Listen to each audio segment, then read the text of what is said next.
sekolah, mungkin Bapak Ibu tahu Aji Mas Said kan dia meninggal karena serangan jantung. Padahal habis olahraga loh, kok bisa kena serangan jantung?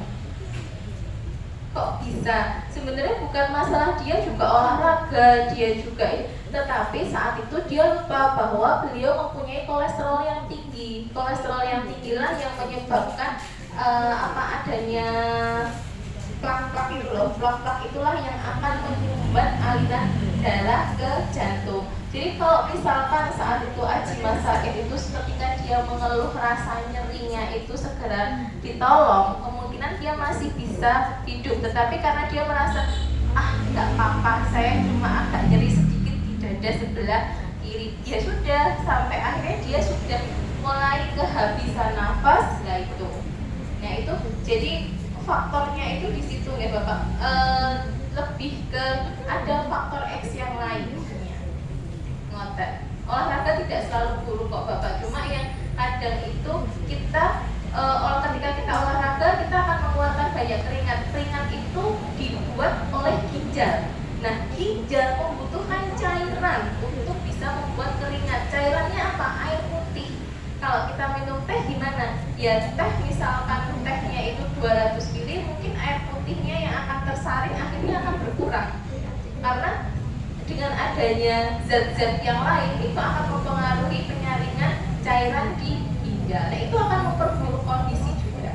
Ngoten. Jadi bukan kerja kerasnya kalau Bapak, tapi lebih faktor X yang lainnya. Terima kasih Bapak atas pertanyaannya. Mungkin ada dari Bapak Ibu sekalian yang ingin bertanya lagi, 2 pertanyaan lagi.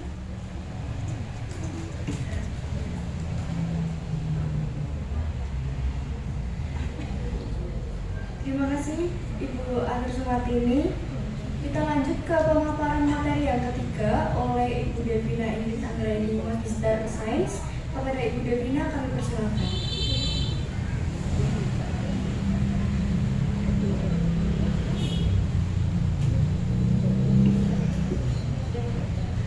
Baik, Assalamualaikum warahmatullahi wabarakatuh.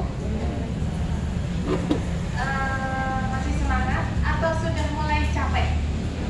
Sudah mulai capek ya. Jadi nanti pemaparan saya akan disambung dengan workshop. Jadi biar nggak jenuh mendengarkan terus.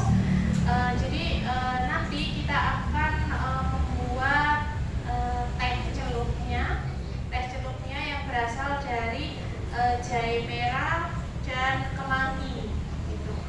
Jadi sekilas nanti saya akan memaparkan, karena kalau lihat waktu terjadwal kita maksimal itu tinggal 1 jam lagi gitu. Jadi sehingga nanti akan disambung dengan workshop oleh rekan-rekan mahasiswa. Oke. Tadi kita sudah berbicara masalah hipertensi, apa saja yang menyebabkan hipertensi dan kebiasaan-kebiasaan buruk yang akhirnya memicu hipertensi. Maka sekarang kita mulai menggali apa saja sih yang ada di sekitar kita yang bisa kita manfaatkan untuk mengontrol tekanan darah di dalam tubuh. Dalam konteks ini memang kita mengambilnya di hipertensinya. Jadi kita lihat dulu bahwa apakah jahe merah dan kemangi ini bisa sebagai anti hipertensi. Anti hipertensi dulu kita tahu bahwa dia merupakan suatu kelompok obat yang bisa menurunkan tekanan darah akibat hipertensi. Hipertensi ini tidak boleh dianggap sepele karena bisa menyebabkan jantung itu dipaksa untuk memompa darah lebih keras. Selain itu, peningkatan jumlah volume darah. Asumsi kalau kita berbicara masalah selang yang elastis, jadi kalau tekanan darah itu kita asumsikan sebagai air, kalau elastis berarti pembuluh darah bisa otomatis besar dan kecil tergantung dengan volume darah. Namun jika elastisitas itu sudah berkurang, maka kalau dengan volume yang besar itu akan